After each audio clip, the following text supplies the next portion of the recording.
Ladies and gentlemen, a very good afternoon to you all. My thanks and appreciation go to WISTA Norway for organising this important event and for the invitation to address you today.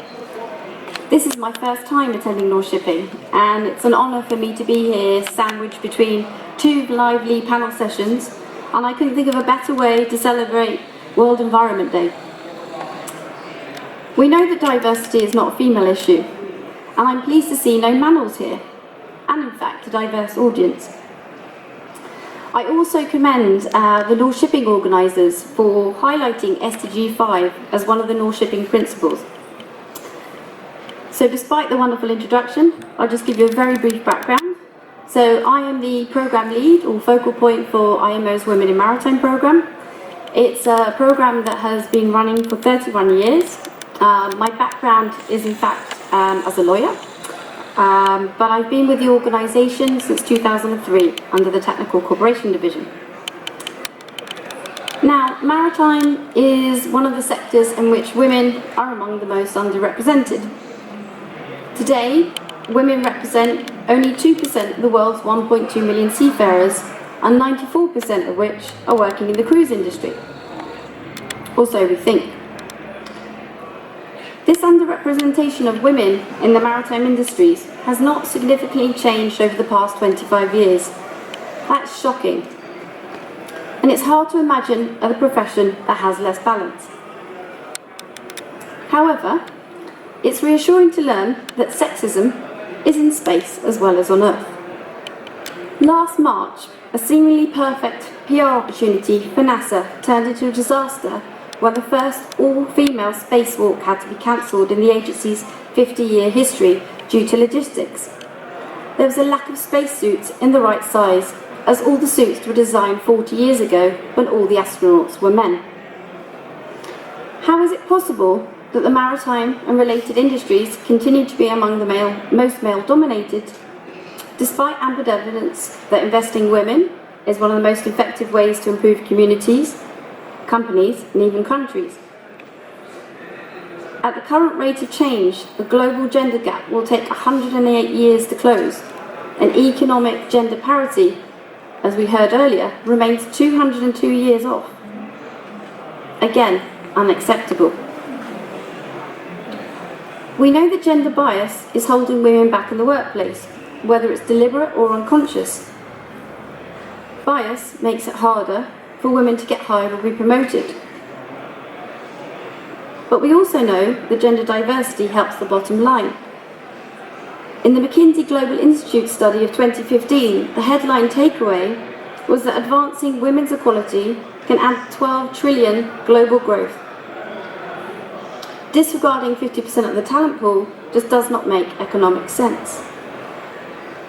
Shipping is in many ways a very diverse industry, just not when it comes to women.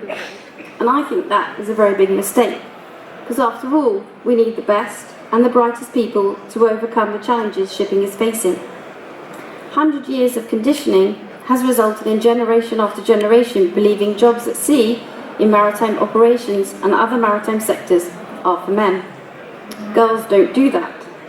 But as we see here today, girls do that. With digitalisation, decarbonisation, new technology, I believe there's never been a better time or opportunity or more exciting time to work in the maritime industry. To make any progress, we need bold and innovative initiatives. We need to acknowledge the need for balance in the maritime sector. We need pledges, we need policies, but mostly we need action. Action with specific, measurable, achievable and time-bound objectives. Actions that are reviewed and revised to ensure we progress on gender diversity and don't become stalled. To address the gender gap in the maritime ports, fishing and related industries, empowering women in the maritime community has been selected as the World Maritime Day theme for 2019. The selection of this year's theme provides an opportunity to raise the awareness of the importance of gender equality in line with the United Nations Sustainable Development Goals, and to highlight the important yet underutilised contribution of women all over the world to the sector. So I'm asked two questions about this year's theme. First of all, what is the symbolism of the pin that I've been handing out? And for those that haven't received one and who would like one, please come and see me after the session. The pin represents a woman within a wave. The symbolism, I like to think it's turning the tide, representing a wave of change, calm, serene, blue colours, powerful, yet disrespect the ocean, and she has the ability to drown you with her force. But this year's building blocks don't just end here when this year's World Maritime Day theme ends. This is just the start. And together with other campaigns, for example, the 2019 Day of the Seafarer campaign, is I'm on board with gender equality. And you will have seen me, if I haven't approached you yet, with our I'm on board with gender equality signs, which we're using to raise visibility.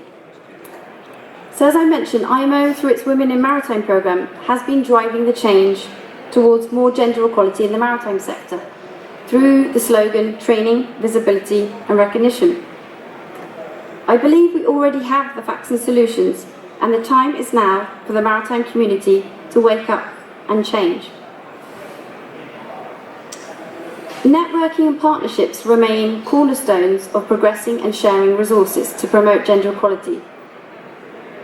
The SDGs should not be implemented in silos, and for this reason, partnerships with UN agencies, member states and industry are so very vital to promote diversity, inclusion and women's empowerment. Since June 2018, WISTA was granted consultative status within IMO. It provides WISTA with the opportunity to promote diversity, inclusion and women's empowerment. WISTA now can formally contribute to the discussions at IMO for increasing capacity in the maritime industry, a critical component of which is showcasing the various technical skills and leadership that women can and do bring to the industry. WISTA has played and is continuing to play an important role in helping IMO reach out to women in the maritime industry. So why am I here? It's a good question. Okay, how do you measure how far you've come if you don't know where you started from? The maritime sector is crying out for data. How can you build capacity? How can you identify training gaps? How can you identify education needs if you don't know how many people you're talking about? I'm not just referring to the number of women in the maritime sector, but also the number of men. The available statistics we have on the number of women working in the sector are outdated.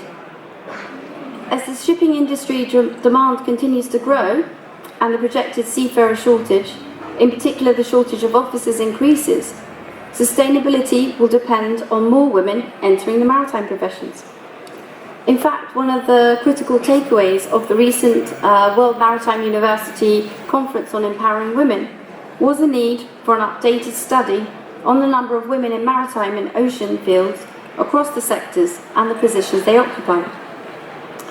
With this in mind, and the reason I'm actually here, is I'm pleased to announce that IMO and WISTA will embark on a study to collect and analyse data on the number of women employed in the maritime sector. This study will include those employed in maritime administrations, female seafarers, the types of vessels they are working on, fishers, female graduates from our global maritime training institutions, so that's the World Maritime University, the IMO International Maritime Law Institute, and other maritime training institutions. I agree with colleagues from the SHE Index. What does get measured gets done. The study will include statistical research to map out the numbers and distribution of women seafarers within the industry. It will identify the positions the positions and sectors they work in, and analyse the legislation that member states have in place to ensure non-discriminatory access to employment and equal opportunities, and to identify examples of best practice. The study could be expanded to collect data on the number of men in the maritime sector. The figures produced from this study will inform on the number of women working in the sector, a key practical outcome resulting from this year's World Maritime Day theme. And based on these statistics and gender analysis, it's our hope that we will bring together the various stakeholders, including governments, ship owners, training institutes and social partners, to develop and improve strategies for meeting the UN 2030 Agenda for Sustainable Development. If I can end on a note with a small plea for assistance. Role models and visibility are such an important thing. Greater visibility for women in maritime is absolutely essential. Not only will it bring about more diverse problem solving, but also help with recruitment and, I believe, retainment. We have brave women in the industry and we want more. And it's time for the rest of the world to realise and recognise them for their value. With this in mind, I ask if you could please support the Nautical Institute's campaign to showcase 365 days of women in maritime. IMO also has a campaign, but theirs is better. They're on day 156 or 365. So if you're a woman working in the sector, please submit your profile and be a role model for the next generation. My next plea.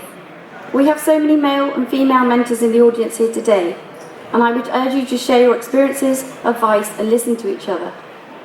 Use your power to empower. Something that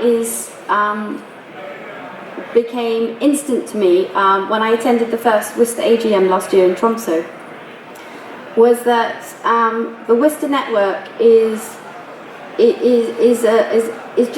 fabulous. The camaraderie, the friendship, the friendliness, and the fact you're all ridiculously good looking is just a unique selling point. So use your power to empower. Show that together we're on board with gender equality, sign the WISTA pledge, and please support the study. Thank you so much.